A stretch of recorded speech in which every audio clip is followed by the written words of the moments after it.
So I don't have those kind of limitations on myself of like thinking anything's impossible. And that's been a huge driver for a lot of like impossible things that I've tried to do in my life. Everybody, welcome to Foreign Radio Podcast, the inaugural episode. Today we have Cory Vinny. He's a Substacker with Radical Paths newsletter. Cory is a radical thinker, an adventurer, and writer who challenges the way we see the world.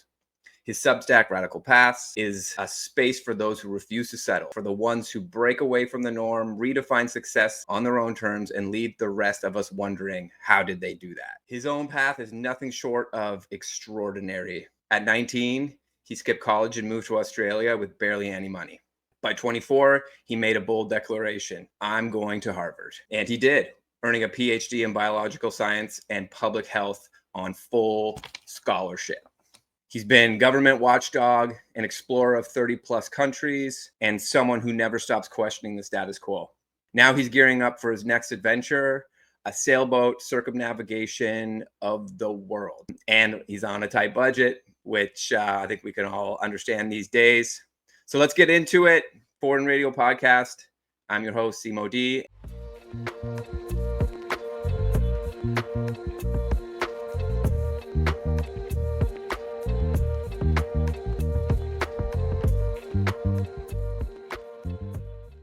What's up, Simo? What's up? Thanks for the invitation. Yeah. It's really nice to chat a bit, and I'm honored to be invited. Been looking forward to this. It's been a little bit of a scramble. I hope my internet connection stays up because I just wired it in, and as I was plugging it in, the jack broke. So I have like all electrical taped and like shimmed up with cardboard and stuff in the back, and I like don't even want to breathe on the computer because I'm just so worried the whole thing is going to go boop and fall out. Yeah, it seemed like to me the universe kind of wanted this to happen. I've been planning on doing this podcast for quite some time, and I actually had you, as I mentioned, as like a guest. And we had been chatting on Substack. And when you reached out to say you wanted to chat about remote work, I was like, this seems like a perfect opportunity just to get things going. And yeah, I mean, it was a bit, like I said, a bit of a scramble to try to sort all this out, but it seems like so far so good. So yeah. I think it works out, and it's awesome to chat a little bit more and make this into maybe a more broad conversation. Yeah, for sure. Just remote work. No one wants to talk about work, just work. No, that'll be something we'll touch on, but definitely first, I've been kind of reading through all your stuff. So where are you at right now with the boat? I know you guys got it in the water. You and your husband have, got the engine rebuilt and working. So how far along are you guys? I know you're doing some sailing lessons. Yeah, fair question. It's always a moving target. But right now we're actually kind of just pushing through toward a launch day, which we're hoping is sometime in June. But we're basically good on all the systems right now that we need to be able to sail. The big question that we have that we're asking ourselves is, are we able to sail? Are we able to just do the basic stuff to keep the water out and to move forward? And right now we have all those systems a go. So on Monday, actually, we just commissioned the engine. So that means that the install was successful. My husband did all the engine install himself, actually, so that we could save some cash. Kind of like a cross your fingers kind of thing, like when we actually tested it. And it turned out actually that it was great, passed with flying colors. So we got that. And then also the big unknown was the sales. So we had inherited sales from the previous owner, and we didn't really know what to expect because everything that the previous owner claimed was, what claimed that claimed about the condition of the boat was really not what it turned out to be.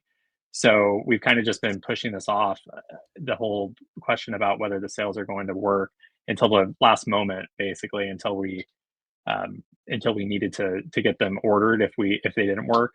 And it turned out like we've gotten mixed opinions on this. And so this is like part of being a sailor that is really interesting, where you talk to 100 different sailors and you'll get 100 different opinions. And so we took the sales to a sailmaker in the North Carolina town that we live in, and he's supposed to inspect the sails for us, and he also makes sails. So there's a little bit of a conflict of interest there to maybe push us in the direction of buying sails. Remember, we were told we could trust this dude. So, that's all we had to go off of. And he took one look at our sails and said, "No, these are busted. These are totally done." And and he took the sails and ripped them and said, "See, this isn't supposed to happen." And we're like, "Okay, like I guess we'll have to buy new sails, and it's no big surprise. Everything like the engine was a surprise. There's a bunch of stuff that were just surprises on this boat, and so we are kind of gearing up to buy new sails. That's like a few $1,000s. So like everything is just thousands of dollars. They actually call around here in the sailboat world, it's like $1,000 is one boat dollar. So you just say like, it's just three boat dollars for new sails or whatever. And so you try to like So, make it a yeah. little bit more palatable. Yeah, nice euphemism. Yeah, yeah. But then we got a second opinion from a dude that was at the marina just walking by, and he's like, "Hey, these are your mainsails? Let me take a look." And he looked at them and said, "Oh, these are great." Like, did the guy, let me guess, the sailmaker probably picked them up and ripped them and showed you that you needed new sails and stuff. And we're like, "Yeah, that's exactly what happened." He's like, "That's an old sailmaker's trick. That they just want you to buy new sails." And he told us Oh, an example of how he had sails that were in roughly our condition and sailed 20,000 nautical miles from Australia to New Zealand to X, Y, and Z with before the sails finally blew out. So we decided we're going to keep the sails. And so we're going to actually go on Sunday and take it out for the first time to sail the boat. And yeah, there's still like a number of things that need to happen eventually. And I can get into that. But in terms of like actually getting the boat in working order to actually be able to sail reliably, it's kind of there, which is really exciting. that's awesome. So what do you do with the rip then? You just patch it? Yeah, you patch it. The sailmaker dude, he was again trying to probably like create shame in us from having like old sails or something, because he's like, you can put some duct tape on it and it might hold for the summer or something. And turned out the guy that talked us into keeping the sails, he said that he uses liquid cement and just like a little piece of sail fabric to plop over it, and that patch can stick or can hold for quite a while actually. So that's what we're going to do. But yeah, it's funny that the only hole in the boat in the sail is the one that the sailmaker made for us to show us that we needed new sails. So, but this is how this is. It's like we just have to figure out everything for ourselves, and we've made mistakes. We've made tons of mistakes, but again, like I don't think we would have done anything different. Like we have to learn it ourselves, and that's just part of the adventure. Is like making tons of mistakes. Some of them cost money. Some of them set us back, but at least we know it for ourselves, and we're not just like doing what other people tell us, because yeah, other people have different values and different priorities and different budgets and different goals with their sailboats and stuff. So it's really confusing. Yeah, I mean that sounds like it sounds like you're definitely used to doing that kind of thing, right? That you make the point of essentially putting yourself in these types of situations and learning and growing, and it's definitely like it's a unique mindset for sure. It stood out to me in going through the Substacks when I first came across yours, and it kind of it definitely resonated with me because it's a similar kind of mindset and the kind of path that my wife and I as well that we've taken. Maybe not quite as extreme as yours, but we have two young kids, so we've talked about actually doing the sailboat thing. My wife has a background in sailing. She used to sail quite extensively in race sailboats, and she had a boat restoration company when she was in her 20s. So it's definitely something where like it's like on the back burner of our mind, and we just got to wait for our kids to be a little bit older. They're 3 and 4, so having them on a boat, they love the water, but they can't swim fully yet. So it's something we're gonna consider when they're a little bit older. And here there's a big sailing community here in Belize and Placencia in particular. So there's sailing lessons for kids and stuff. So we're gonna, once they're old enough, we'll get them into that. And yeah, it's Oh yeah, it's super interesting. And back to them. Sorry, go ahead. no, that's a great plan. I mean, you probably are well aware of people that do take their kids on sailboats, and there is that kind of subculture out there. But I think that would be an interesting thing to chat with some parents about, that actually move their kids on sailboats. And I have a number of examples actually of people that do that, and that's not our world, maybe thankfully. We do have a cat, which is its own little unique thing, probably. Like we need to like cut a hole in a spot for the boat to put the litter box, and the boat isn't made for a cat, but a boat cat is a cool thing. Like they definitely exist.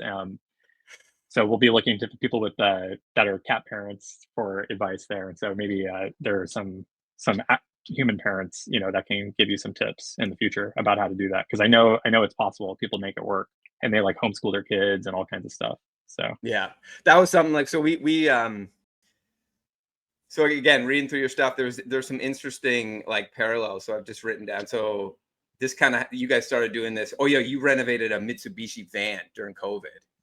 My wife and I, we purchased a shuttle bus, and we drove down, or I drove down to Belize in it. We loaded it all full of stuff. I've written about it on my Substack. It was like quite the adventure. Yeah, so we renovated that shuttle bus here, and we toured around last year to Mexico and stuff with our kids, and so we got a little bit of a taste of what it's like to be on the road or be traveling with our kids. And yeah, I think we've determined that we are not homeschooling parents. yeah, that So makes sense. and again, our kids are super active. They just, being on that time traveling is just, they're too antsy, and they just get Mhm. a little crazy. So I think for the time being, like, we're putting any kind of future travel plans on hold. So yeah, so like during COVID, if you can kind of touch on kind of how that, because I know that was like life changing for a lot of people, and same with us. That was really a deciding that time period. It resulted in us making a decision to buy here in Belize and make that plan to move. So can you touch on a little bit on like you and your husband and the Mitsubishi, and kind of like how that kind of led you down a path, like a more like nomadic path? Yeah, absolutely. That's a great question. And I want to hear more about your van and your adventures. That sounds really, really awesome. Yeah, we had just moved to Denver, Colorado before COVID. So maybe 3 or 4 months before the COVID lockdowns hit, we had just moved to Denver.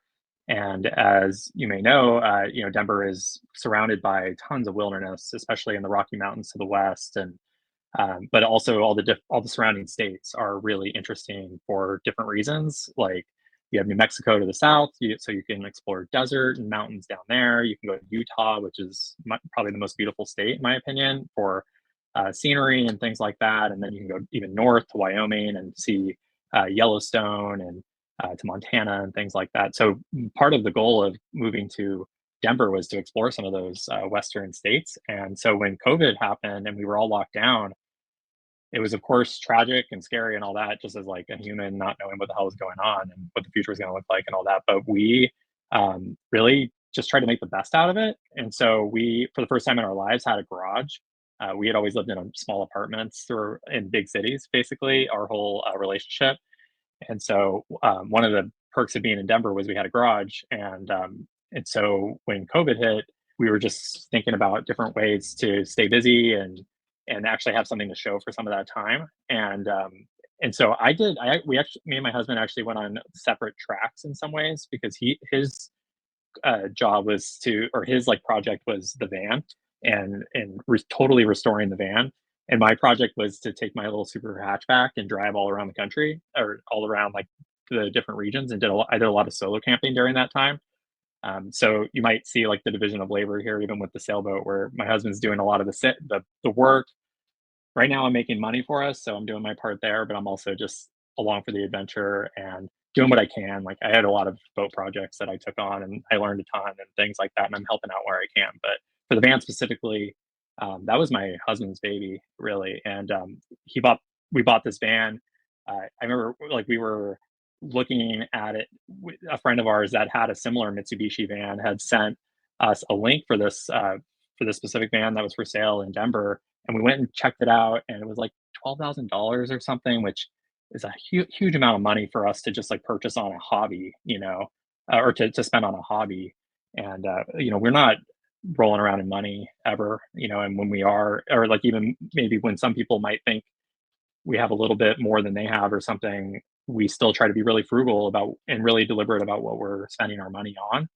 And we went and checked out the van, and it was really cool, but it needed a lot of work, and we decided to just go for it and do the investment and do the renovation or the refit of the van. And so that took my husband like 9 months of solid work in the garage, probably 1,000 hours or something like that. He cut out all the rust in the frame and replaced it. And he tore the whole thing apart and totally restored it. He did the paint job himself in the garage, which was probably illegal, but because of all the fumes and Yeah. whatever. But we did it anyway, and it saved tons of money. Obviously, doing it yourself. I think like a paint job alone is many thousands of dollars and stuff. All this stuff. So a lot of this, in some ways, like really uh, increased his confidence for something bigger down the road if necessary. But this was also scratching this itch that he had of just wanting to do something with his time, but also, he had always thought about restoring a car maybe sometime in the future. So this kind of scratched a lot of different itches. And then once we got the van ready and it was really like showroom quality, essentially, it was pretty freaking awesome. Yeah, I saw We in your one post, man. The thing looked awesome, and it's like big Thanks. wheels on it, like kind of off road looking. And Yeah, and it could go anywhere. It was for your listeners. It was a Mitsubishi Delica 1992, and these things weren't ever sold in the U.S. But after I think it's the rule is that after 25 years, you can. After a car is 25 years, the importation rules into the U.S. become a little bit more lax. So even though this car was right-hand drive, it was actually on the opposite side of the way it is in North America. Um, we were able to import it and drive it, and it was street legal and everything like that. But yeah, these vans didn't exist in the United States, and so it's very very rare to see them. And sometimes when we do see them, we would drive past each other on the road, and it was always this cool thing of just like waving. But it's like one of these cars that it looks like out of a science fiction movie a little bit. mm-hmm. So it was just made it really fun, but it also it was so rugged. It could go anywhere. Like we took it to Utah and did a lot of off roading, and there were times where we were just facing a maybe 1 meter uh, vertical wall, basically, that we had to climb over, and we just drove toward it and took it slow, and it just went up the wall basically, and it was able to do anything we wanted to do. And yeah, it was so much fun. So we took it to Utah at least once, and then we also drove it from Denver to Portland, Oregon, which was incredible. So we took it to the Pacific Northwest and drove it around the coast there and slept in it the whole way and things like that. And then we also took it to Lake Tahoe in California and went skiing in it, and down to Los Angeles where I'm from, and then back to Denver. So it's been all over, and we probably put like 5,000 miles on it or something. But the last year or so before we sold it, it wasn't. We didn't use it very much, so it was just kind of sitting in there in the garage, and was kind of sad, to see something that is so capable just not being used. And so when we decided to do this sailing adventure, that was like our meal ticket, because we were able to we're staring at like a down payment on a boat basically right there in our garage, and so we were actually able to sell it and put that toward the boat. Yeah, that's awesome. That's yeah, man. I admire the drive to try these things, right? Like I have a construction background, so but I'd never renovated a bus, and yeah, we used to strip the thing bare, and it was tough getting stuff here, like parts and stuff like that. Like RV culture is all imported. There's nothing like no native RV culture here or parts or anything, so you're bringing everything in. So we actually, like, the whole inside we ended up doing in like plywood and kind of stained plywood and stuff. And we ended up putting 2 bunk beds in it, a full shower and a composting toilet. It's got like a L bench seating and 8 feet of countertop with a little fridge and a pull-out pantry and some storage and a queen bed in the back. And then we got like the garage underneath that had a 40-gallon water tank and pump and our solar setup and everything. And so it was my wife is very much the one that kind of, she pushes these things. She's the gas. I'm the brakes usually. But I'm usually the one that, like, she comes up with the ideas, and I physically build them and make them happen. And I mean, she's like handy too, and she helps out and, when she can, when we have the time between the kids and stuff too. So Did you say you drove the shuttle bus down from Canada originally? Yeah, we did. Yeah, so we came here first with the kids because our kids were quite young. They were like a year and a half and 7 weeks old. And then I went back to Canada after about 3 weeks here, and and my family was settled. And I closed on our house there, and I loaded a shipping container and loaded the bus, and then drove down. A buddy of mine was nice enough to take his vacation and come with me. Everybody, like my family, was pretty worried about me driving through Mexico just kind of on my own. I would have done it on my own, but I sent out an email, and one of my buddies came back and said, sure, yeah, I'll come with you. And so yeah, it was supposed to take us 7 days, and it took 11 because we ended up getting stuck at the Mexican border because the government deemed me a transmigrante. I don't know if you've ever heard of that term. Most people have no idea what it is. It's essentially, I had no idea either. I had done a ton of research about driving down. No one had, that word never popped up once. Which border was it? The U.S.-Mexico border or Mexico-Belize? U.S.-Mexico border, yeah. So the Mexican government was like, nope, you're transmigrante. You cannot come through here. You have to have a customs broker, like assess all your stuff, and then you got to pay duties, and you have to go on do this different route through, like, in order to get into the country, to just drive through Mexico. So a transmigrante is essentially, there's like a cohort of people that live in Central America who drive up to the U.S. and buy what is, like, I'm going to call them goods. Most of the time it looks like garbage, to be perfectly honest, just like, and then they drive it down and back to their home countries and sell it. It was a world I never even knew existed. There'll be tractor trailers with a dump truck on the back, and inside that dump truck is a flatbed truck, and inside that flatbed truck is a pickup truck, and inside the bed of that truck is like all these old appliances. And they're driving this stuff through, and it was just insane. But what was crazy was it's all regulated by the cartels. So when you cross that border and you're in that kind of no man's land crossing the Rio Grande or just after the Rio Grande, there's all these cartel guys on the road, and they essentially come and they assess all your stuff, and you have to essentially pay them off to get through. So it was just something like this. It came completely out of left field, and you need a Spanish speaking customs broker because all the paperwork is in Spanish, and all the cartel people are in Spanish or speak Spanish.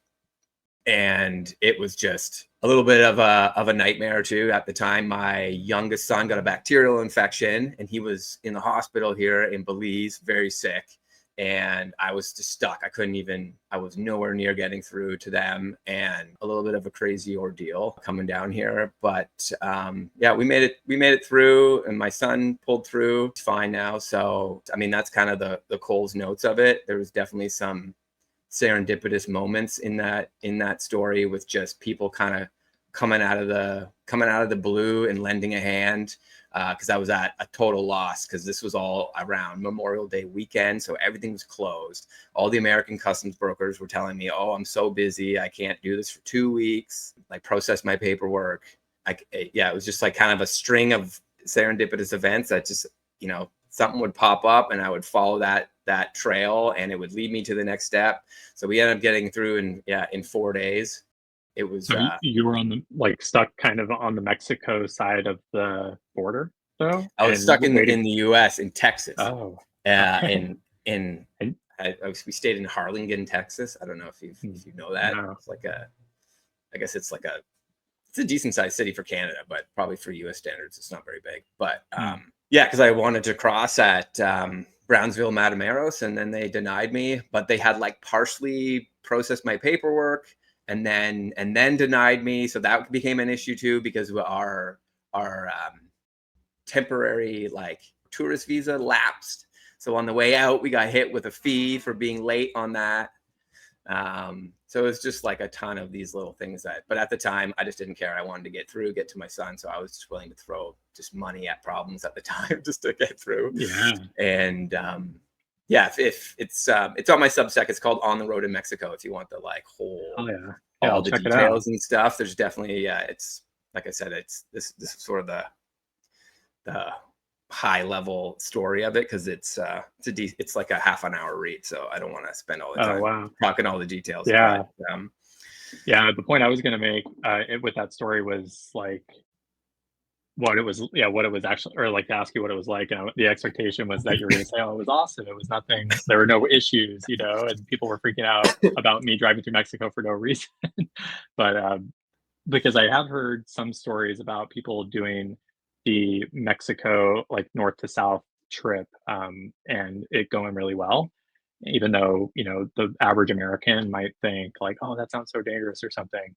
I have a friend specifically who took a motorcycle down from I think he went from Tijuana maybe to, the southern tip of Mexico, and he was just by himself, and he spoke Spanish, but is like a total gringo white dude, and he said it was great, just so amazing, and everyone was freaking out for no reason, and I bring that up because I'm kind of obsessed with this whole idea of the reality not exactly matching the idea of what it's going to be like, and even your story, it sounds like, you did figure it out. It took time and it was scary, I'm sure, and it cost money and all that shit, right? But like you do just that's really how you solve a problem like that. It's just one decision at a time and like doing the next like indicated step and the next thing, and all of a sudden you're either in a Mexican prison or you're okay. Yeah. But yeah, it could, but usually, I mean, almost everything, it always works out, right? Like, Yeah, you so just that's gotta, how like yeah. that's how we're treating like these sorts of adventures too, where like these ideas that I have about how things are going to be, like these worst case scenarios or these things that other might be red flags for some people, I try to push past them as much as possible. That's like part of my whole ethos for living, and part of what brought me to today, even with this whole sailboat adventure. Because like for instance, like my mom, who's not a sailor and just worries a lot and stuff, she's freaked out. She looked at my boat and said, um, she just looked at pictures and just said, "That's way too small. You can't take that across oceans. Like, what the hell?" Like, but the reality is, it has been across oceans. It has been around the world. A family of three with a small kid actually lived on our boat for 10 years, Wow. and took it all over the world. And there are hundreds and hundreds of people that are doing those sorts of things. Even I'd be curious in like whether you've met like people in Belize that are doing something similar as you and your wife and your kids and stuff, and just like what that's like. Uh, but yeah, that's Yeah. part of this whole theory, is that it's not as hard as it sounds, or it's not as it's not impossible, and you can actually do it. And then once you do it, it's like the best thing you've ever done. No, for sure.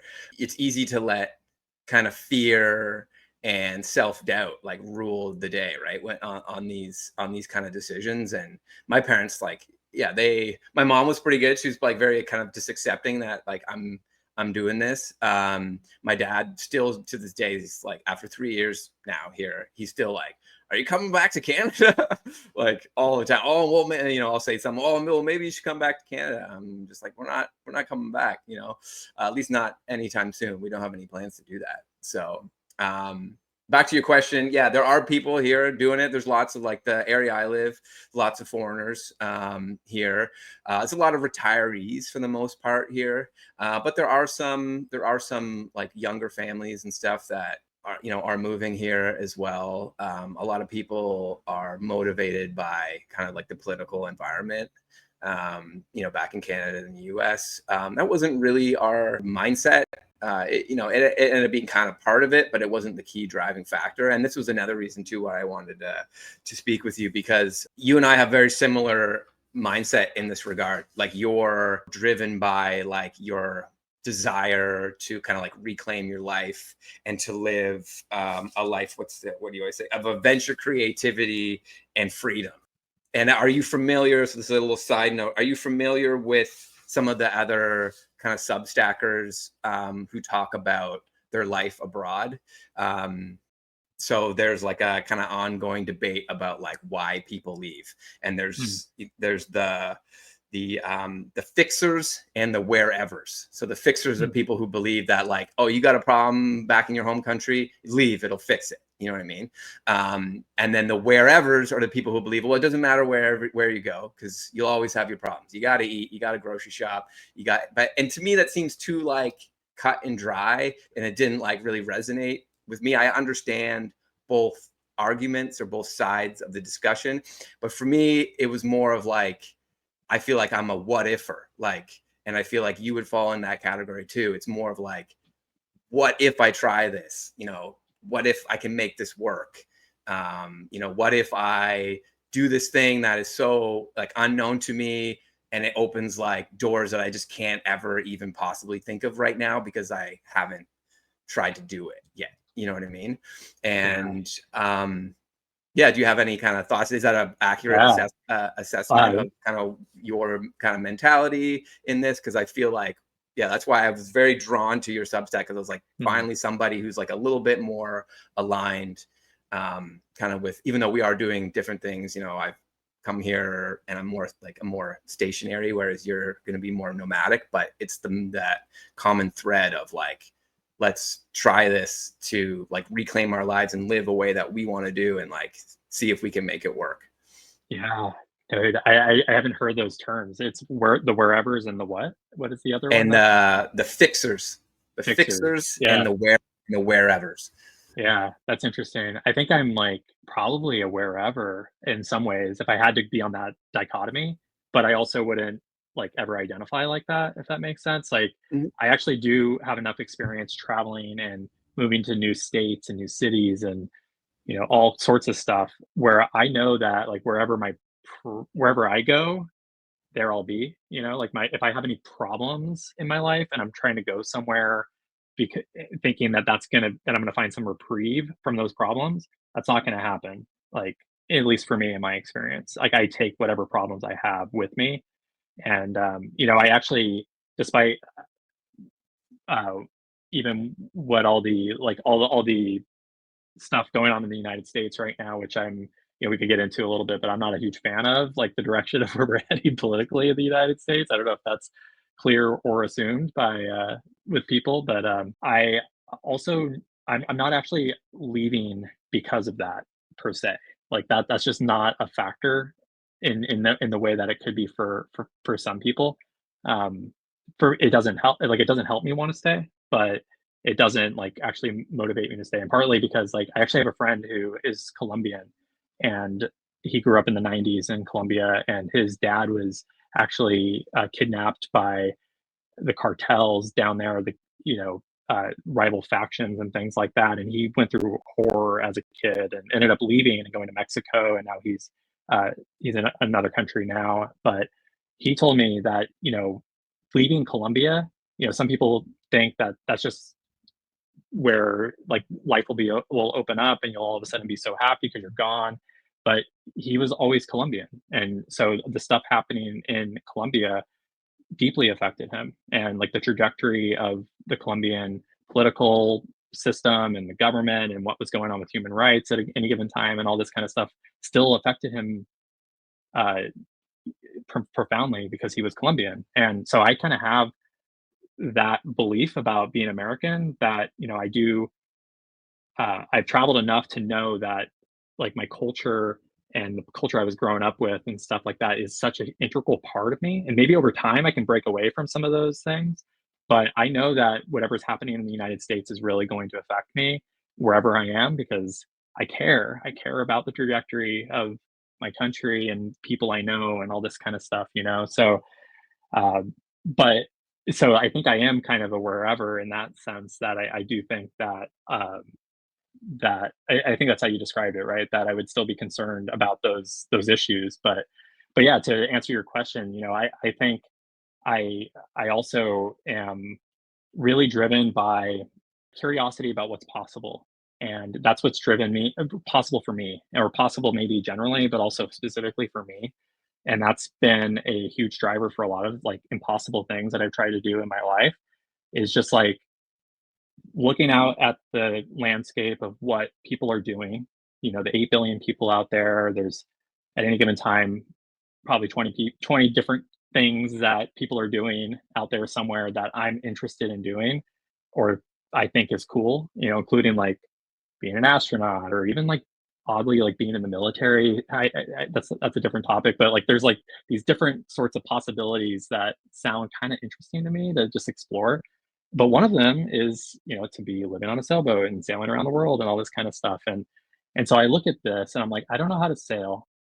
I have all these like things around me that are keeping me here and all this stuff, but some people figure out how to make this work. Like there are stories about people who sell everything and didn't have any sailing experience, and they go out there and make it happen, and they're on year 8 of whatever of sailing around the world and all this kind of stuff. And so I don't have those kind of limitations on myself of like anything, like of thinking anything's impossible, especially with my partner. I know I'm really fortunate. I'm realizing this like more and more all the time. It's just it sounds like you have a really supportive, like synergistic relationship as well with your partner. And so you could probably relate maybe, but I think I'd be on a different trajectory if it wasn't like we didn't have this mix that really does complement each other. I'd probably be like living in Thailand somewhere, like not on a sailboat because I don't have the mechanical skills to do all that. That's like my husband's stuff. And I know that for my life, the way that it is right now with the current makeup, the ingredients, this is possible to do. Like we can make this happen. And once we ran the numbers and like actually did the research and stuff like that, we realized that it was possible. And so we're like, we want to do it. It's possible. We got to do it. So yeah, that's like what brought us to today. But I'm also like a huge, to also get back to something you mentioned, is like really trying to maximize adventure, creativity, freedom. I would even like include passion in there, or authenticity, or even like community and things like that. And I actually wrote an article published today on my Substack that gets into this topic a little bit more. And what the way I'm thinking about it right now is that really my goal is to maximize my vitality. And so like vitality, as I am thinking about it, is like the power to do the things that I want to do in my life, the power, like the strength, the activity, the maintenance to do the things that I want. And when I was living in Denver and working my job and had tons of bills, like keeping a house together and having 2 cars and even the van and all this kind of stuff, it just took so much energy and money to keep that stuff going. And I didn't have a lot of a lot left over for the things I also cared about, like adventure, creativity, freedom, authenticity, community, and all that stuff. And so right now, the way I'm really conceptualizing what we're doing on the sailboat is that this is a chance to really maximize those other priorities that are our maintenance, and the amount of like the energy and cash that's required to like maintain our life on the sailboat is significant, but it's not as much as it was when we were living in our house. And also for the trade, we get a life of adventure, creativity, and freedom and stuff. So that's like kind of the way I'm conceptualizing that, and is like really just building a life around those priorities and those principles, if you will. That's very much what my wife and I were like too, because we had the mortgage, we had the 2 cars, we each had businesses, and there was just tons of expenses. So part of coming here was being able to afford land and property that would allow us to like release all of that stuff. So like we're mortgage free, we own our own vehicle now, and it's like cuts your costs like significant cost savings there. There's obviously a lot of upfront cost, but your day to day is drastically reduced. And we're also now literally like I can see, well, not right where I'm sitting, but the sea, the Caribbean Sea is right there. We're not on it, but we're just across the road. Coming here has allowed us to be close to water. We both, my wife and I both want to be close to water, but in North America, it's unless you're super wealthy, it's kind of not really attainable, or or something's been passed down to you like a property or something like that. For the average person, you can't really be this close. In Canada, we would never be able to be this close to the sea or to any body of water for what we paid for our property here. So yeah, no, I totally get that sort of drive, for kind of simplifying certain aspects of your life. And then it has also freed up time for us too to pursue our passions. My wife and I, we both changed careers. My wife is a little bit ahead of me because she pivoted into art. She's always had a passion for art. After we had our first son, she wasn't working anymore, and then she started her art career there. It was actually inspired by the birth of our first son. He was born very sick, and he nearly died. And the NICU that he was in for a month saved his life. So she started to paint as a charity to raise money for the NICU. And then from there, she's just taken off with it. She's actually killing it right now. She's really blowing up. So it's pretty awesome to see her dreams turn into a reality, like that she's physically making those things happen. Her mindset is just like, I'm doing this. There's no, like, in her mind, there's no other choice. And I mean, to some degree, I shouldn't say like that's true, because you always have choices. You can do whatever it is that you want to do, provided like you kind of like open your mind up to that stuff. But coming here has forced us to like buckle down and focus in on certain things, because we don't have our residency here yet, so we can't work in the country. So our only option is to like do something else and do like remote. So she's technically like a remote worker because she sells outside of the country. So all of her paintings come from like clients or collectors from around the world. So she never sells here in the country. It's incredible. Can I ask a question about that real quick? Yep. Yeah. Is that something that your wife always talked about doing before the incident with your kid, or was this something that was just kind of totally fell out of thin air? She had a background in the arts, essentially. Like when she was younger, in her 20s, in university, she took art classes, she painted, she did like her own little exhibitions and stuff. I believe she like sold some work at that time too, but kind of, society, family sort of just like crushed that dream, telling her, it's not a practical thing to do. No one, that's like winning the lottery or becoming a movie star.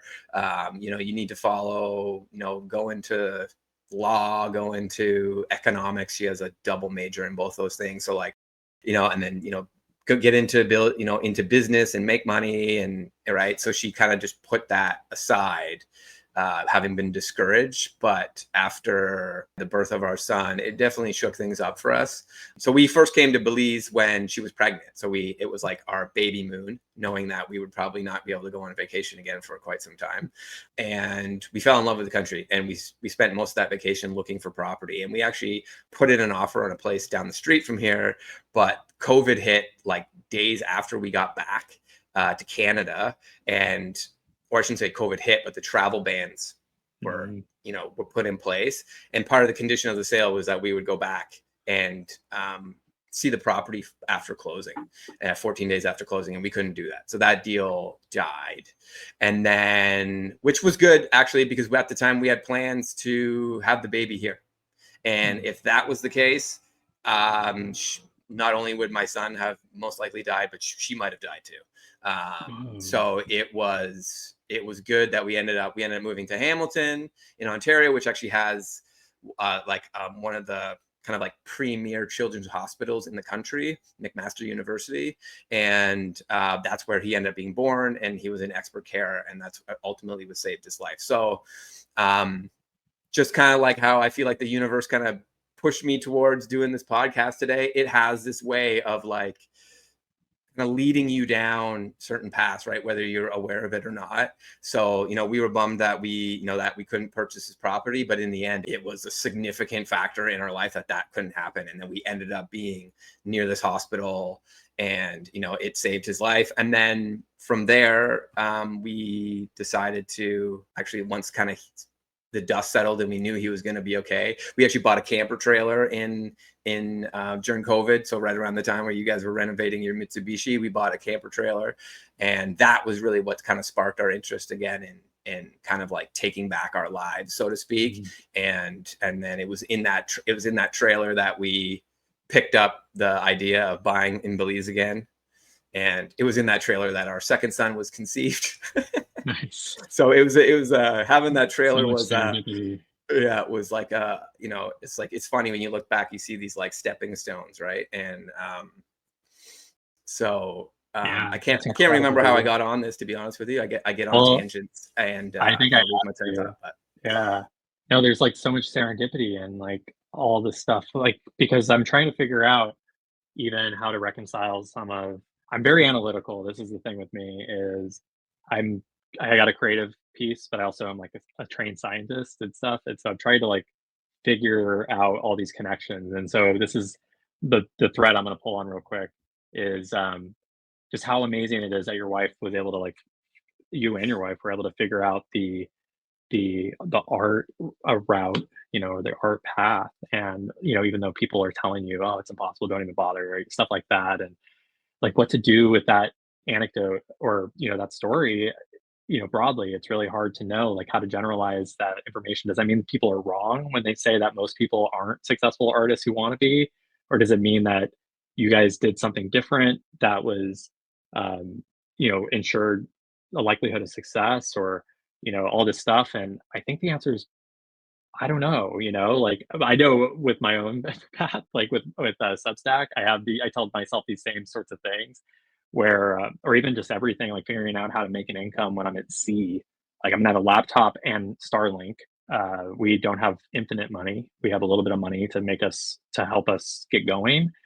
But I'm just having to tell myself like, if I'm hungry enough, I'm gonna figure it out, and but also, like, I see how I'm even treating Substack where I don't expect it to pay my bills per se, but I do have some goals of it being, help getting a little bit of money for, or support or whatever you wanna call it, through, people subscribing to my Substack and my Substack building and stuff over time.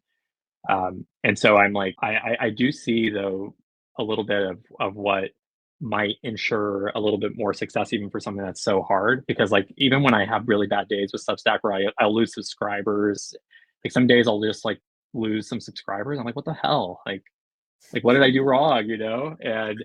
Um, and then I'm like, and then not, I don't just stop there. I'm like, oh, I'll never be successful. I'll never be able to do this. I'm trying so hard and it's not working and all this stuff, even though I've only been writing on Substack for a couple months.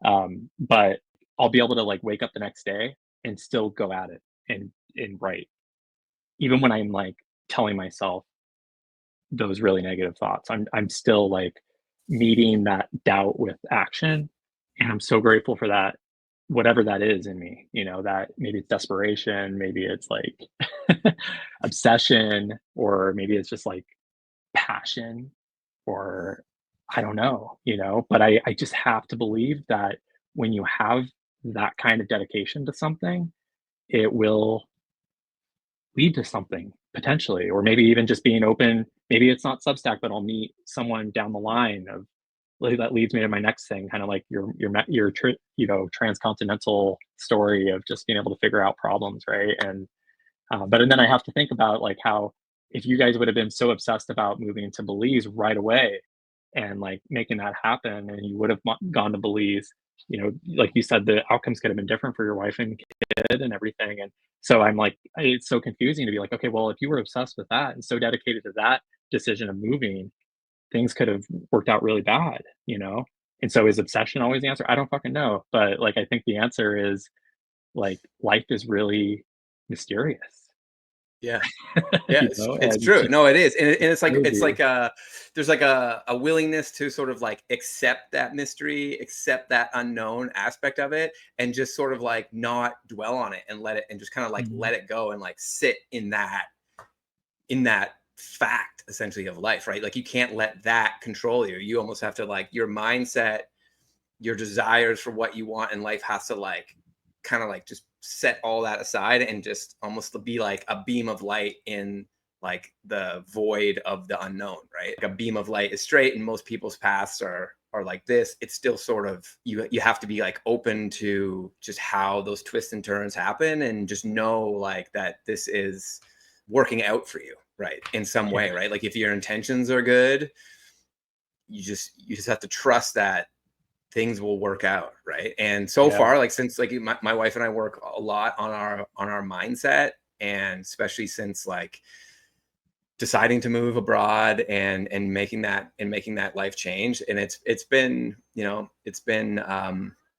significant factor, right? It's like we're always just working on our mindset, and it sounds like you are too. Even you've admitted that you don't quite know exactly what that is. Is there anything when you think about it, like, because you said like I'll be having a bad day and then I'll wake up the next morning and I can just head back at it. So like, what happens in that time? Like how do you reset your mind? Does it just kind of happen on its own, or do you have to like talk yourself through it, even though you may be subconsciously doing it, you don't even realize? Is there something there that you can pinpoint? I think it's a fantastic question. And it might be my temperament a little bit, like a stubbornness or something, but I know there's something related to the fact that I said I was gonna do it. And, like, I need like, again, going back to that, what I said earlier about the curiosity, about knowing that there are people out there that have a really successful Substack, for instance, or successful YouTube channels, or living on a sailboat and able to make ends meet. And, like, I just have to know that that's I know that that's possible for me. And I have too many experiences in my life to know that, um, really the difference between something happening for me and not happening for me is whether I keep going or not. And, um, and I think it is somewhat subconscious at this point, but there are a number of things like, I got sober from alcohol and hard drugs when I was 20 years old, and I'm not 20 anymore. I'm 38, so it was like almost 18 years ago, and I haven't had a drink since or hard drugs since. Oh, And congrats. thanks, yeah, and like that's part of the trajectory I'm on. I was a real mess as a teenager, and that's informed. I was always like, yeah, that's maybe too much of a tangent, but I did decide at one point that I am not going to drink anymore. That this is not conducive to the happiness, to a happy life, and to the vitality, that I really want. In order to maximize like really what's possible in my life, I knew it was just holding me back. And I've had other experiences like that too, where I was in community college in the United States, which is like, I don't know if you have that in Canada, but it's like just like a city. It's like not a university. It's more a little more casual, where you take classes and you can transfer to a university after you take some classes, Yep. and things like that. Yeah, and I started in community college when I was like 22, 23 years old, and never ever thought I would get a college degree before that. But I really found some stuff that in school that I loved. And again, like my path, I just got so passionate about what I was learning. And at the time, I told people that I wanted to go to Harvard for grad school, or for my med school or something, and just thinking like that would be the hardest thing that I could think of. But I'm so passionate about it that I know it's possible. Like again, there are people that go there. There are people that have my dream. There are people that are living my dream right now. Like, why can't I do it? Like, I'm not a genius. I know that much. I know I'm not like one of these people that can like I can't like multiply like 3-digit numbers in my head and do all this stuff. Like I know I've heard of people who have software engineering jobs, and like in the interview questions are like these puzzle twister, mind twister thing. I can't solve those kinds of things. I'm not that. I don't work like that. But I know that I like my stubbornness and just my diligence for figuring something out. It has always led me to somewhere like good. And I ended up getting a full ride to Harvard for my PhD and completing my PhD there. And it was something that shouldn't have been possible for my background, like not only drug addiction and alcoholism, but also, I middle class background. My parents didn't go to college and all this stuff. And I just have again, like I could just keep on going on about like this mysterious um force or something that conspires to make things happen for you when you just do it. When you have no like what you said about a little earlier about your wife like being of just like there's no other choice almost to make this happen. Like there's no going back almost. And that's how I'm treating the sailboat thing. That's how I'm treating Substack also. And I just keep on like pushing myself to do it. And then I have good days. Like one of my favorite Substack writers subscribed to me the other day, and I was like, "What? That's so sick! Like that's so sick." Yeah, So I don't know. yeah. There's like good days also that help you around along the way. Yeah, it's for sure. And I was just talking to a friend yesterday that I met up. Yeah, he's been here for a little bit, hasn't quite figured out what he wants to do. And I just kind of mentioned to him that like you can't always define success in like a financial term, right? Because if you do that, it kind of like wears on you and it's discouraging, right? So you have to take those like things like, your favorite Substacker subscribing to you, like that's a huge win, right? And that's a massive success. And it's, I just recently I did a living expense survey here back in December, January, and I just posted it. And it's been my most successfully published piece of anything. I had over 4,000 views in 5 days. And not only have I never had anybody read something that many times, I've never had it even close to be that quick either. So, and so my friend has said, oh, well, how do you monetize that? Right. That was his question. I said, well, I'm like, I don't the intention wasn't to monetize it. The intention was to use it as a stepping stone for growth, right? Like I'm building a following, I'm building a reputation, I'm building, people understand that when I produce something, there's some quality there. And then, yeah, maybe if it makes sense down the line to monetize, and something to those people, then I'll do it if it makes sense. But these, there've been a lot of wins like that recently. And even just with my wife and her career too, when she gets, interior designer or decorator following her, that's, an LA designer or something. And, there's not necessarily any direct monetary value there, immediately, but it's like a huge step. Right. So kind of just decoupling your mindset from I have to success is only monetary, or I have to monetize everything. It's huge. So I think, that's a great mindset, right? Obviously you have you're just pushing it, and that if you put in the work, it'll pay out, right? If you're just consistent. Yeah. That's the theory, right? And I'm testing the theory like a good scientist that I but yeah, that's such an important piece too, and I've actually thought a lot about this recently, about how some people really have their metrics or scoreboard tied to how much money they're making from certain things. And I understand it, honestly. If someone offered me $300,000 to do some work for them or something, that would feel fucking awesome, Yeah. That'd be sick.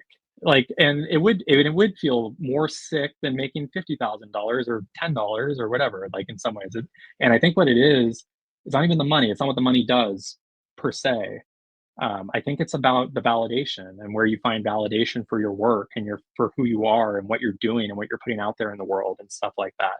And money is one way of getting validation. And for some people, that is the only validation, maybe, or the most important validation is how much money they're making. And that's the scoreboard that they really judge their success off of or whatever. And for me, I could see how that would be tempting. I mean, maybe I just don't have a choice because the things that I'm really passionate about won't make me $300,000 like that, I just don't, or that kind of Yeah. money just Yeah. yeah, exactly. I don't know, someday, right? But I mean, I'm more focused on my scoreboard is more aligned with kind of the things that you already mentioned of just like publishing an article, putting an idea together or multiple ideas together in a product or in a package and putting it out in the world and having thousands of people interested in it is mind blowing. And sometimes I have to check myself even on Substack when I have something that I thought was really great and it didn't get a lot of attention or whatever. I'm still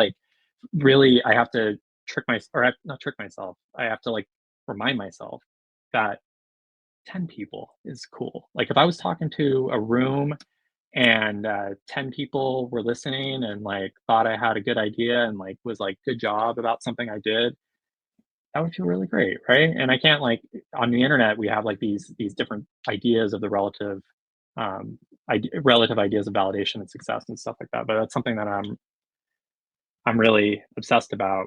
But yeah, you also mentioned this idea of you don't know where it's going to lead to. And for me, it's those kinds of little milestones are I wouldn't say milestones because I don't have them planned, what those things are that I'm not planning for my favorite Substacker or one of my favorite Substackers to subscribe to me or anything. It's more just this proof of concept for what I'm doing, what I'm doing is potentially valuable to someone, and maybe it's just a matter of time. And so this is the last thing I'll say about this topic, I guess, is like, um, is that I have it in my head that I'm not gonna get anywhere near the kind of success that I'm looking for on Substack for at least a year. And that's helping me a lot. That's like, you asked me like what helps me keep going back the next day, even after feeling like crap, is like that decision that I made, that I know I'm not going to have the kind of success that I want on Substack for a year. So I just have to keep on doing it for a year. And a year is not that long, in the grand scheme of things. Yeah, no, they But fly by. yeah, but it's also like what you said too about the like, you don't know where it'll lead. Like who knows? Like where it'll lead. Like you might maybe sub and I'm trying to keep an open mind like that, about maybe Substack isn't the thing that pays for my um, my diesel and my sailboat or whatever in the future, but it might lead to the thing. Like I've already met, like I met you on Substack.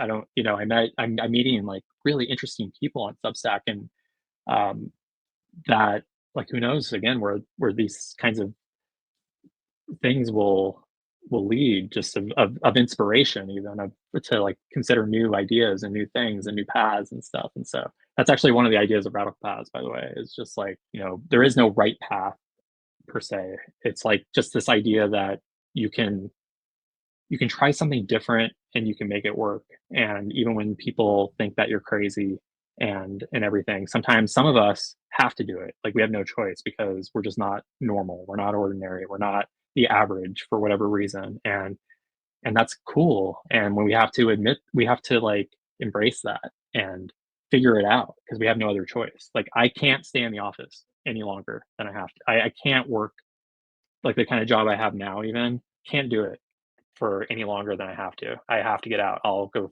freaking nuts. But some people can, and that's great. But I think like that's my whole journey, is also just understanding what I need, and also understanding that what I'm doing and what's good for me isn't good for everyone. Like I do not advocate for just like anyone to go buy a sailboat and like live on a sailboat. It's really about just this idea of you can do the thing that you want to do. And if someone else has done it, especially, it makes it a lot more. But even if someone hasn't done it, you could probably do it. Yeah, there's always somebody to do it first, right? Too, right? There has to Yeah. be. So, Yeah. yeah, no, that's great, man. And it's true. Like, and that's when I first kind of moved here, I wanted to talk about like, oh, you got to move abroad, and I kind of realized, yeah, it's not really about that. It's that's not the answer for everybody, right? And not everybody wants to do that, but there is something to be said for pursuing that idea that you have that you want to do, that it's easy to like get discouraged about, right? And it's easy, like, we've talked about that, like the potential, like the what if, right? That you don't know where things are going to lead. It's easy for your brain to be like, well, it could just crash and burn, and I'll get embarrassed, or I'll fail or whatever. So it's easy just to like be like, I don't want to do it because of that. But really, there's like a whole other side to it. That's like, yeah, oh, you got a Rackle Pass mug. That's nice.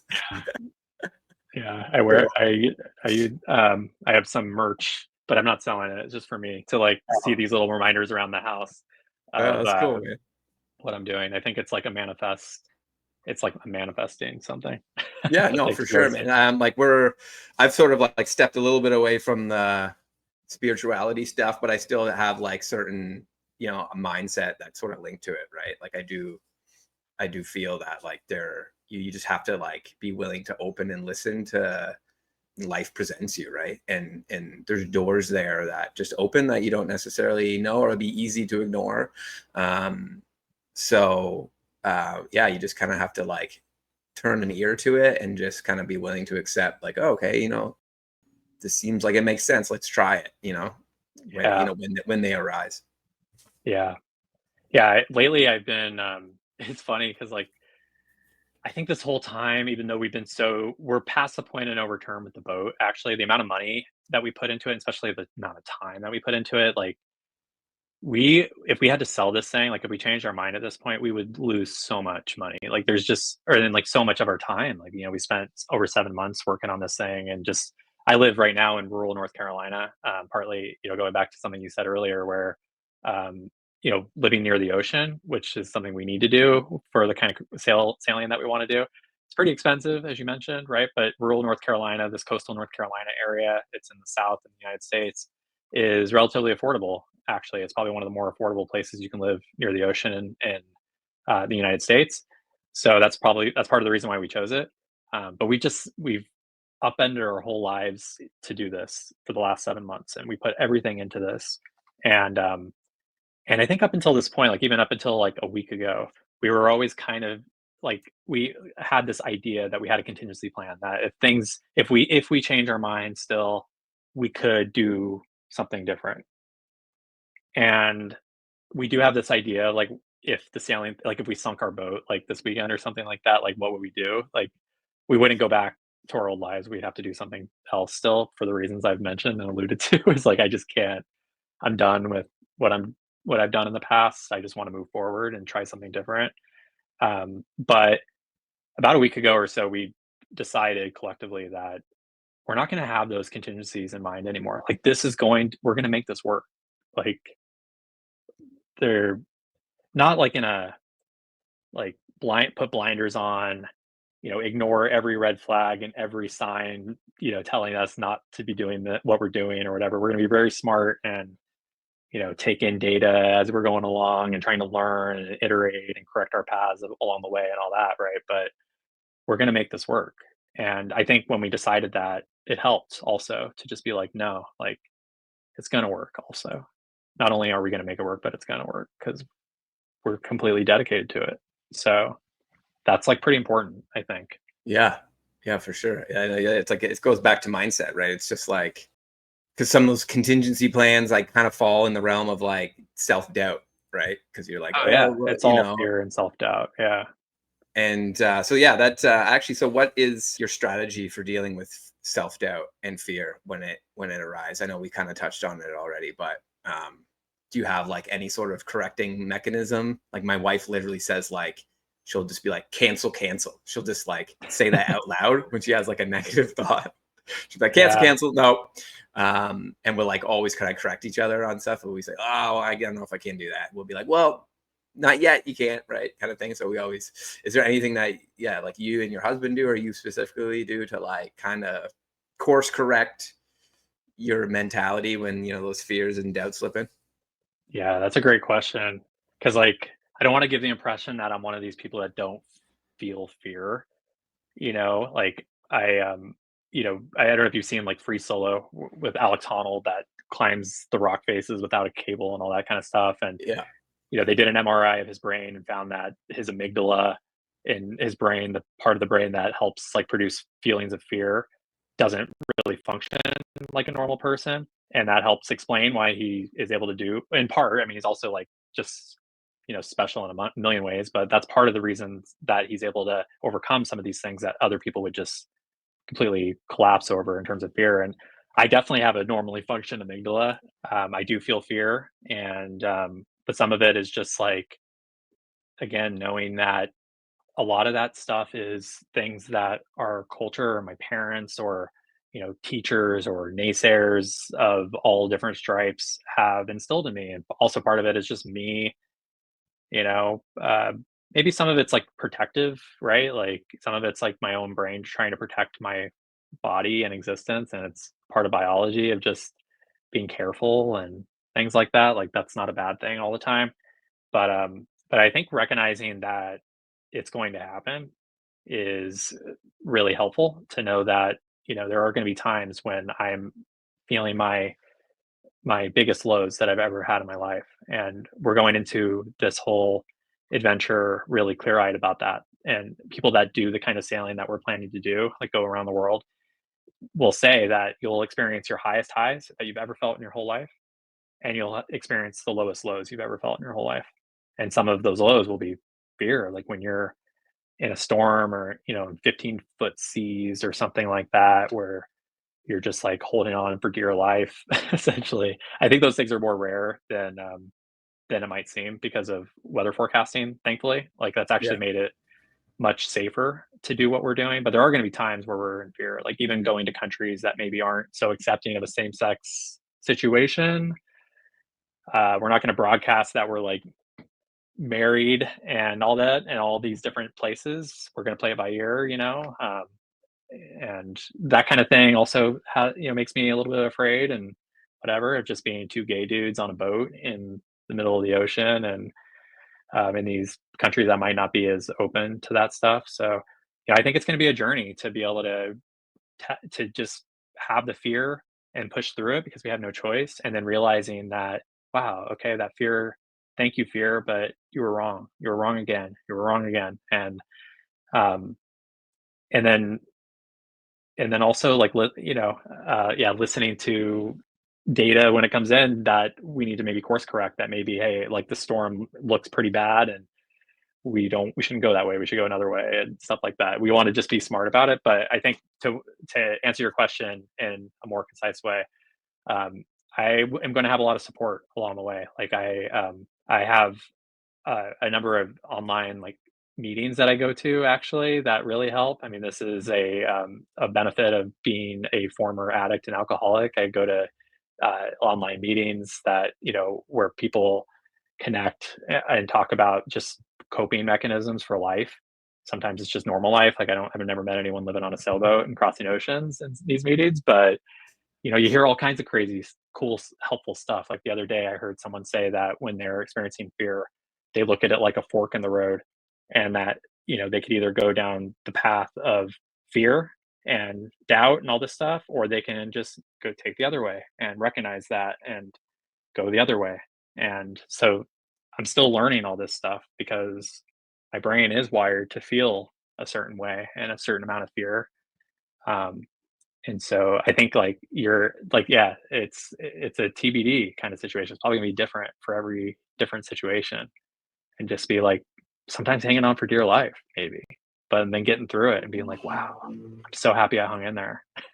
Yeah, for sure. Like we've definitely had highs and lows moving here, and you can't always know how things are going to go, right? So you're there, you find yourself in a situation, and you just kind of gotta push through. And so and just to kind of wrap that up too, there's a quote from Mark Twain that I love. I don't know, hopefully I don't butcher it here, but it's essentially, he says, I've worried about so many things in my life, none of which came true. Right? It's like so Yeah, much of it is literally just like your mind spinning, and it's like not even reality. It's like it's not based on any reality. It's just your imagination, right? So it's just like kind of taming that imagination, realizing like, no, this isn't actually, this is just fear. It's not, yep, doesn't actually mean that this is going to happen or that this is real. Um, it's often like maybe, illogical, when you kind of really think about it. So yeah, absolutely. Yeah, even living in where we live in North Carolina, um, as like two gay dudes, like I didn't think that this would be the most welcoming place, and it's probably not honestly the most welcoming place.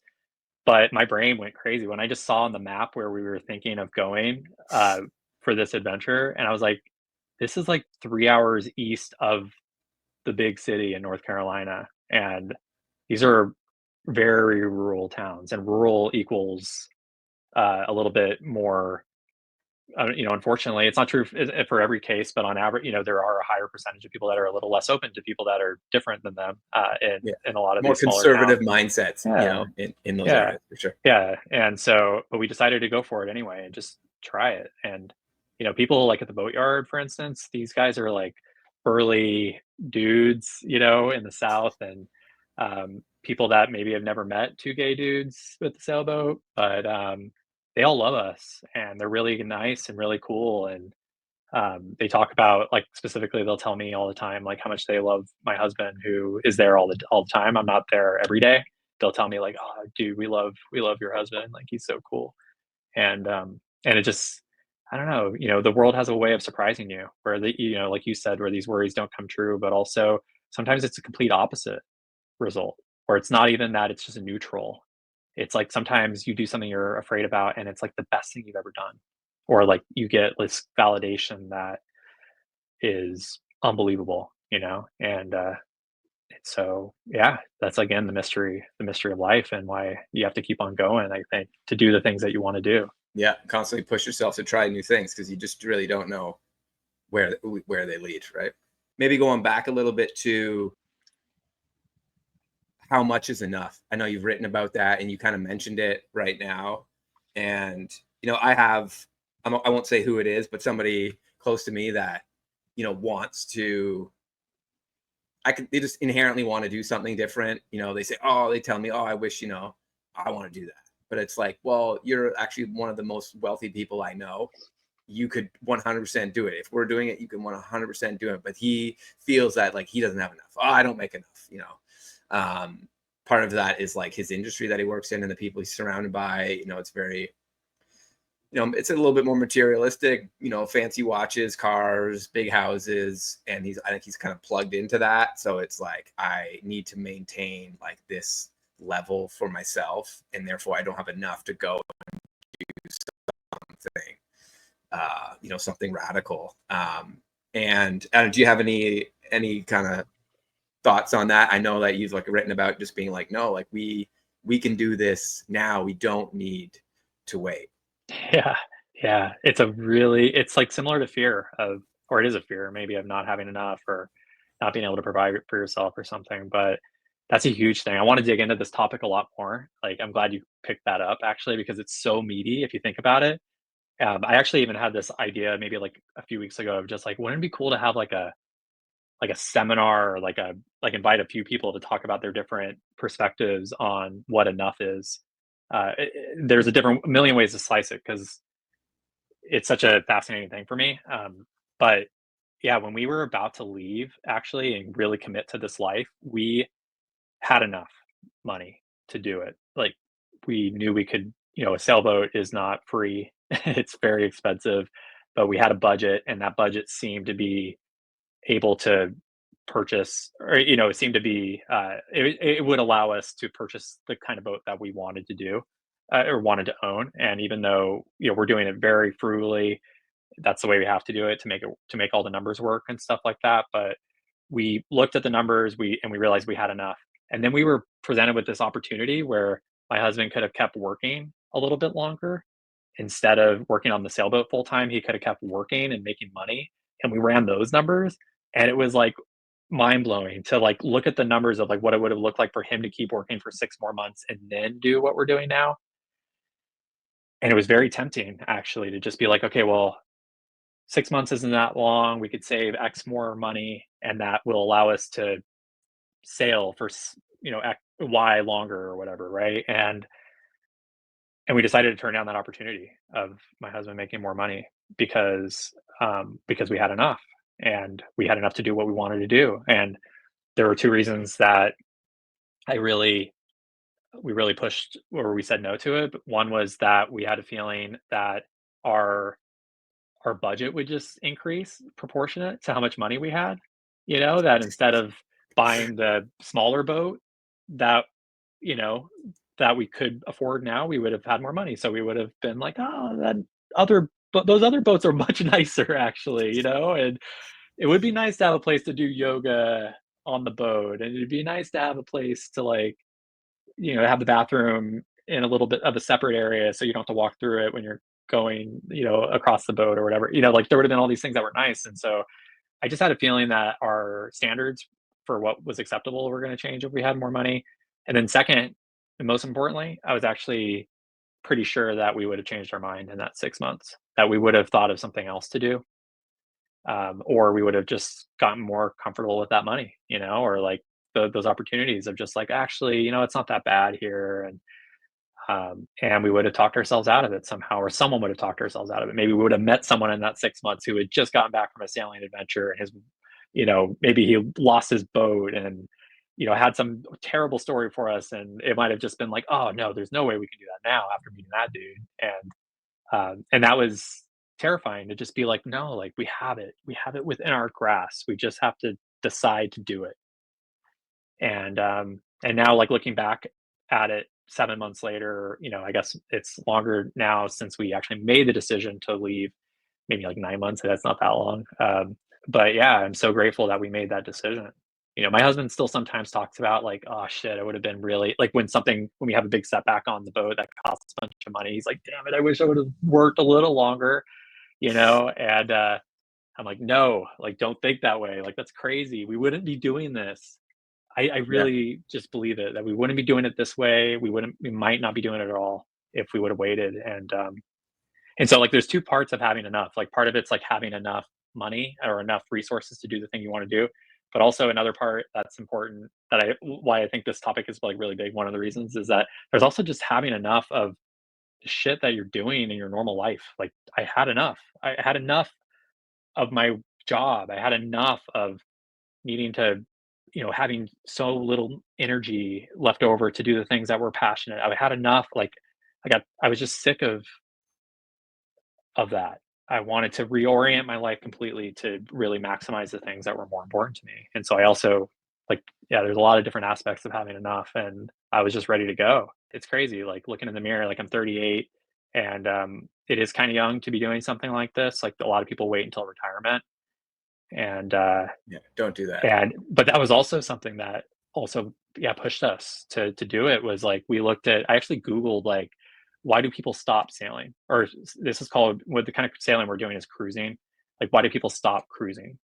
And there was a whole message board on this, and just pages and pages of reasons. And it'd be interesting to maybe write an article about this someday or something. But the biggest reasons, to one was family, like, and that's always hard. And we're lucky to have, maybe we're lucky to not be so close to our family. There's downsides of that, but there's also upsides of just having more freedom that way. But also, so like when people are retired, sometimes now they have grandkids, and they're, like there's all these things that just happen still, even when you get older. And then the second, obviously, is like health, and just being like, dude, I'm 65, I have money, but I can't stand because my knees hurt and stuff. And dude, But that's scary. yeah, no, for sure. And like, so the woman that we bought this lot from, so she had 3 lots, and it was her and her husband's dream to develop these and live here and build a home. And then he died. And then she couldn't bring herself to come and do this. Right. So it's like, if you have that passion, if you want to do it, just like do it now, because you don't know if you defer and then defer again and keep deferring, which is easy. It's like you can fall into that trap of just deferring. Right. Yeah, You could miss out on an opportunity, and then one day you find out I can't do it. Right. yep, Like, like if her and her husband had developed these lots, and they could have had some time here, but she couldn't even bring herself to come. It's a sad story. I mean, she couldn't bring herself to come here and kind of pursue that without him. And there's actually, I yeah, met another woman yesterday. We have a fruit stand out. We don't operate it. It's a local person that runs it, but we've just kind of given them a little plot of land to run a fruit stand here for the community. And yeah, she kind of, they were coming here to get some fruit, and she just started talking to me. They were also Canadians, and yeah, her husband had just died 3 months ago, and she was there with some friends, and I kind of had, not knowing that was her case, I kind of just brought that up, because she was just talking like, why'd you come here and how much was the lot and that kind of stuff. And then she said, yeah, my friends just dragged me here because I didn't want to come. And she's like, but I just decided to come. And I think she like had decided that, yeah, like it was a good thing to come, and I'm actually still going to pursue this, even though he's not here, but I know he would have wanted me to continue to do that. So um not saying that the woman that sold us the lot, that she made the wrong choice. Like if she ultimately she just couldn't do it without him, then then that's the right choice for her. But it's just I think it's like the story always stuck with me, because it kind of reinforced like our decision that we made in coming here. Was just like, yeah, like what happens, like we kind of had this thought, like what happens if we can make this work. And you know and if we wait till like the typical retirement age, like you never know where you're going to be at, if you're even going to be here, right? So it's just like, if you want absolutely. to do Yeah, something, you just do it, and you'll figure it out. If you really want to do it, you'll figure it out, yeah, you know? yeah. And I'm actually less worried about dying.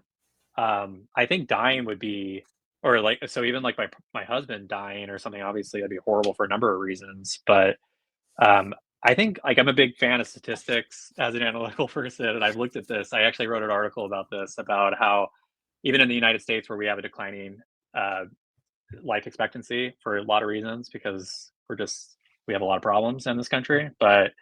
Um, but even still, like my chance of living to be 65 is pretty high. It's like 90% roughly. So like 90% of white American dudes live to be 65. So a 9 in 10 chance. It's pretty good odds that I'll at least live that long. And then, there's even a pretty good chance that I'll live to be 75 or whatever. I forget what the odds are, So the odds are okay that I'll live. Like obviously you hear really horrible stories where that's not automatic. Um, but the scarier thing for me is that I live and then but don't do the thing I want to do, you know? And I don't know, like that's even scarier to me of just even waking up in 5 years and being like, damn it. Like that was 5 years that I could have been doing this thing or I could have been getting better at this thing, or I could have been working on my Substack. And imagine where you'd be if you were just writing obsessively on Substack for 5 years and whatever. Yeah. You'd probably be doing pretty damn well at that point. And I don't know. These are like I also think about that stuff about just,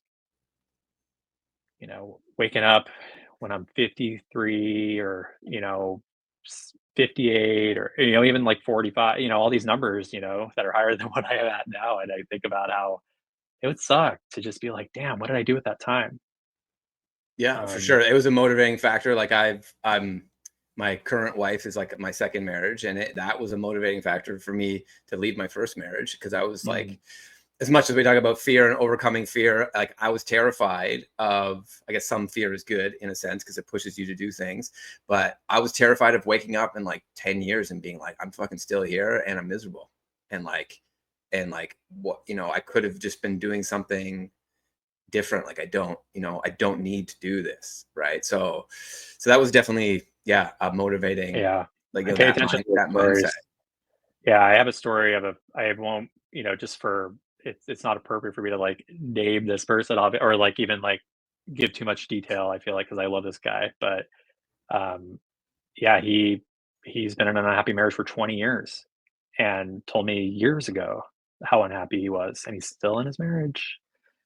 And it's not just unhappiness; it's also just like dysfunction and craziness and all this stuff, and yeah, that kind of stuff helps me act a little bit more. And, and I know it's not easy for people. People have their own things in their life that make them who they are. Like, I don't know his particular upbringing. Like, maybe he had his parents break up, um, and really shifted the way he thinks about these kinds of stuff or change his values or change his risk calculus or whatever. And sometimes I'm just really grateful for this particular kind of crazy I am that I'm able to do these things because I know it's not easy for people. Like, not only do some people not have any financial resources to go buy a boat, even a budget boat, or buy a property in a country, even if it's cheaper. Some people have zero money or like no financial stuff. But that's another reason to act now. That's like something I'm trying to figure out how to talk about a little bit more of just like, being clear about how we didn't have the money for a boat overnight. It took us like 6 to 10 years or something to save the amount of money that we needed to be able to do what we're doing now. We didn't know that we were saving for what we were doing now, or we didn't know we were going to do what we're doing now when we were saving. But I do encourage folks, but I also don't like to tell people what to do. So but I do encourage folks to think about that, about, dude, that nicer car is not going to make you that much happier. That's X amount of money that could be helping you do things that are more important. And, there's all these things, right? And I'm just grateful that we made those decisions when we did because now we're able to do what we're doing. So, yeah. Right on. Well, I can't believe we've already blown over an hour and a half. That's crazy. That's just completely flown. I actually got to go. I got to pick up my kids Oh, from yeah. school. I was originally going to do this out of the bus, but a neighboring lot started construction. So it pushed me further away from the Wi-Fi, and then also the added noise. So anyways, we kind of shifted things around, but I ended up coming back today. To do it just from my house. So I know we didn't actually end up just real quick before we wrap up. Then we didn't talk about kind of remote work, which was like the whole idea of what you initially had mentioned you I wanted to talk enjoyed about. this so much. So if Simo. you Yeah. want to talk, is there anything you want to, like, if you had any questions for me about it? By no means am I an expert at it, but I'm happy to, um, give you any like kind of insights I can, or get, relate any experience I have, and we can just do that quick before we wrap up. Sure. Yeah. I mean, we could also reconnect if you needed to run, but yeah, that is something that I'm exploring a little bit.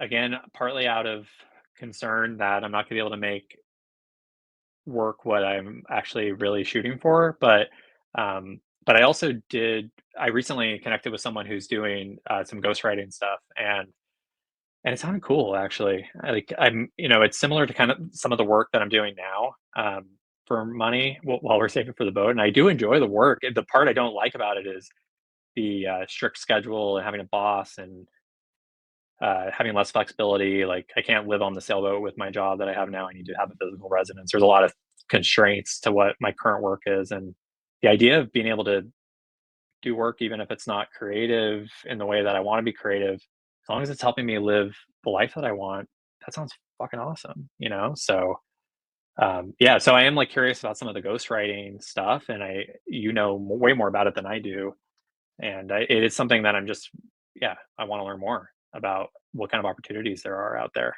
Yeah, I mean, if you mentioned kind of like you're, writing something that you're familiar with, it's definitely like, if like, the one thing I would say to anybody who's like looking to like remove to start like a new career and move into like remote work is like leverage what you already have. So like, a good portion of my clients, I write about like construction and green building, because I have a background of like 20 years in construction and renovation. So I like definitely leverage that. So I found clients that need content about, it can be DIY home improvement stuff, or about, articles on new green building technologies, like whatever it is. But those things come a lot easier to me in my writing, because it's kind of like second nature to me already. So if you can find something that, like, I mean, you have a PhD in, was it biological sciences? And I know one of your Yeah. articles mentioned that you have like published articles, or published studies and stuff,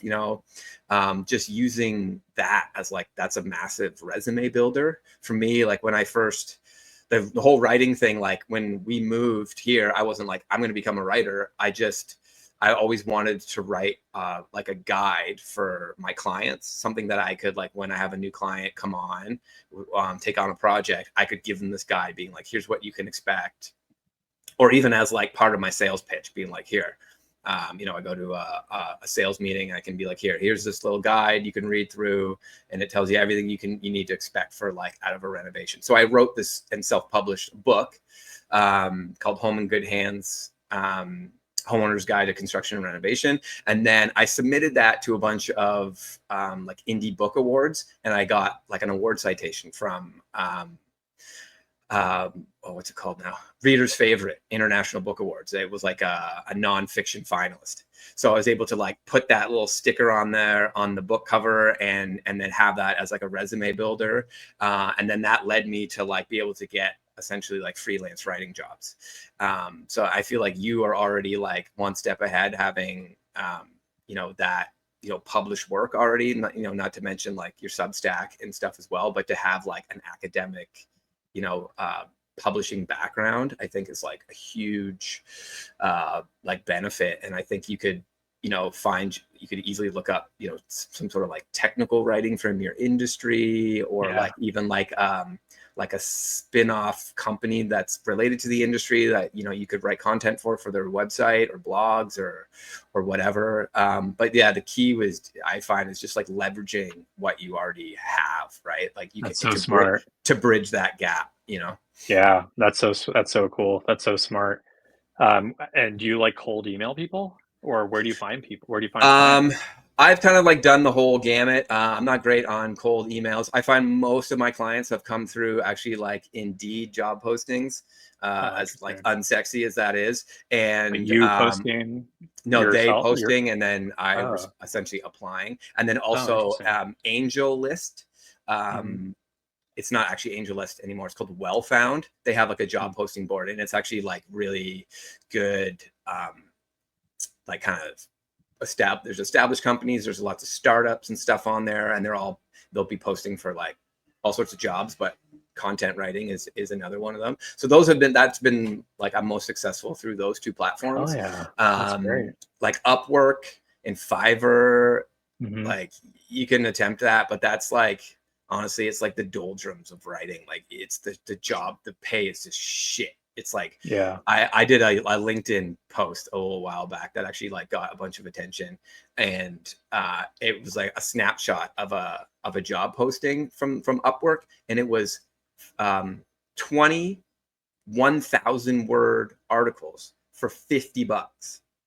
It Okay. was like, it's like a fraction of a cent per word. Like it was ridiculous. Wow. Like, But and the I thing is, think it had like 15 or 20 people applying to do it. So yeah, it's like, yeah, I've looked on some of those sites, and I think that like people in countries where that might be a little bit of money or like a yes, decent money, you're competing with those people. So like you might be competing with PhDs from India or something, or Africa, or places that are where $50 is $50, yeah. or something, right? And But then they're like, um, no AI content.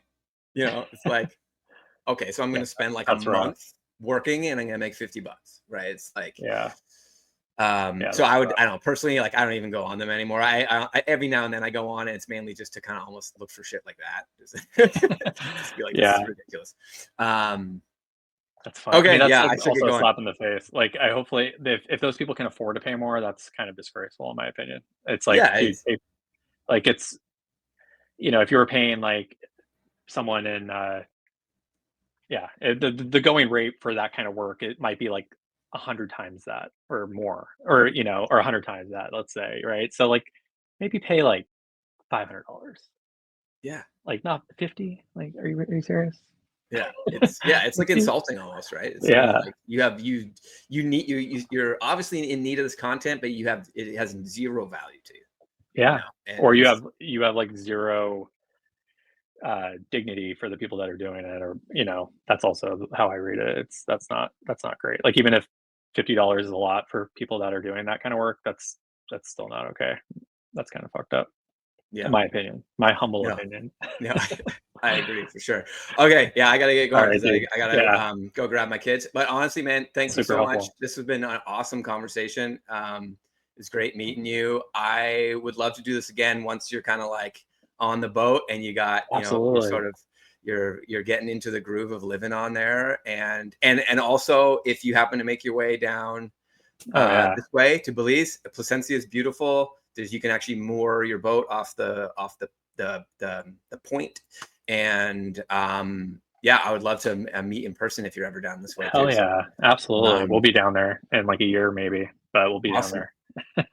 All right. Brad. Thanks, Simo. I'm happy. Okay, This is a lot of fun. I yeah. really appreciate it. I'm honored. Again, this is my first time ever doing anything like this, actually.